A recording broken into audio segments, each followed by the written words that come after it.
ሄርሜላና እንግዲህ ሩታ ተገናኙ በድጋሚ ማለት ነው። ጭቅጭቅ አልቅም። እኔ ግን አንድ ጥያቄ አለኝ ማለት ነው። ሄርሜላ ለምንድነው ከነሱ ህይወት ማትወጪ? ጓደኛ እሱ ብቻ ነው፣ በቃ ወንድ እሱ ብቻ ነው። እኔ ቆንጆ ስንት አሉ እኮ የኔ ውድ። ለምን አስጨንቅሽ? የሱ ነገር ይሄናል። ውጪ ከምትሰደብ የኔ ውድ። እና ዛሬም ሩታ ባዮ ቪዲዮ አስተያየት እሰጣለሁ ለሄርሜላ ለአብርሽ ማለት ነው። ሰላም ውድ ቤተሰቦች እንዴት ናችሁ? ደህና ናችሁ ወይ? አለው እግዚአብሔር ይመስገን። ሰላማችሁ ብዝት ይበልልኝ የኔ ውዶች ማለት ነው። በሌላ ቪዲዮ በድጋሚ መጥቻለሁ ማለት ነው። አስተያየት ልስጥበት ብዬ ነው። እውነት ለመናገር በጣም ነው የታዘብኩትና ማለት ሄርሜላ ከዚህ በፊት ብዙ ሞክረሻል። አንቺም ማየት አትፈልጊም ልጅቷ ሩታ ማለት ነው። አልፈርድባትም እንደ ሴት ልጅ እውነት ለመናገር። ለምን የእውነት ከባድ ነው ጋይስ። እኔ ድራማ ይስሩ እውነቱን ባላቅም እንደ ሴት ልጅ ሩታን ይረዳታለሁ። ለምን እኔ ቢያንስ ባል የሚል ወንድ ከሌላ ሴት ጋር እንደዚህ የተሳሳመ ቪዲዮ እየሰራ ከንፈር ብቻ ነው የቀራችሁ ጎሱ ማናቅም ከካሜራ ጀርባ። እውነት ለመናገር አንድ ነገር ልንገርህ ወንድሜ፣ ትዳር የምትፈልግ ከሆነ ከልጅቷ ራቅ። በቃ በስልክ ተገናኙ አለቀ። በተለይ እንደዚህ መሳሳም አብሮ መቃቀፍ መተቃቀፍ ይሄን ተውና ህይወትክ እስከምታስተካክል ድረስ ለምንድን ነው ከሷ መራቅ የከበደ ካንተ? ወይስ አማራጭ ውስጥ ነው ወንድም አለም? እኔ ይቅርታ አድርጉልኝ፣ ሄርሜላ ለአማራጭ የተቀመጠች ነው የሚመስለኝ እንደ አንድ ሰው ማለት ነው። ለመሰላችሁ ሩታን እስከ መጨረሻ አይቶ ከሩታ ጋር ከተለያየ በኋላ ከሄርሜላ ጋር ለመሆን ነው የፈለገው ሳስበው ማለት ነውና እና አብርሽ ወንድም አለም አንተ መልካም ልጅ ነህ፣ ጥሩ ልጅ ነህ፣ የዋ ልጅ ነህ። ምንም አታውቅም ሳስበው።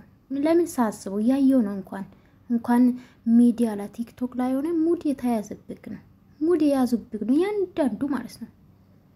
እና መልእክቴ ምንድነው ጋይስ?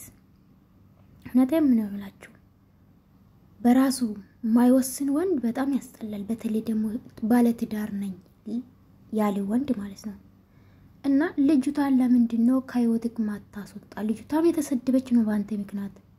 እኔ ይቅርታ አድርጉልኝ ሄርሜላ ላይ አልፈርድም። ለምን ብትሉ እሱ ከህይወቱ ማስወጣት ይችላል ትዳሩን ከፈለገ ሚስቱን ከፈለገ ማለት ነው ብዬር ማስበው። እና ከባድ ነው ጋይስ፣ የእውነት ከባድ ነው እንዴ። እኔ እንጃ አላቅም። ለሄርሜላ ያለ ክብር ለሩታ የለክም። አንቺም ደግሞ እንደዛ ሩታዬ አንቺም ለሱ ክብር የለሽም። አነጋገርሽ በጣም ይደብራል ባይዘው ማለት ነው። ምንም ይሁን ምንም አንቺ ሄርሜላ ላይ እንደው መፍረዳችም። ለምን እሱ ነው ጥፋተኛ። በህይወት ውስጥ ያስገባ እሱ ነው። እሷ በአንድ ቀን ብትመጣም ግን ከዛ በኋላ አብሮ እየቀጠለ ያለው እሱ ነው።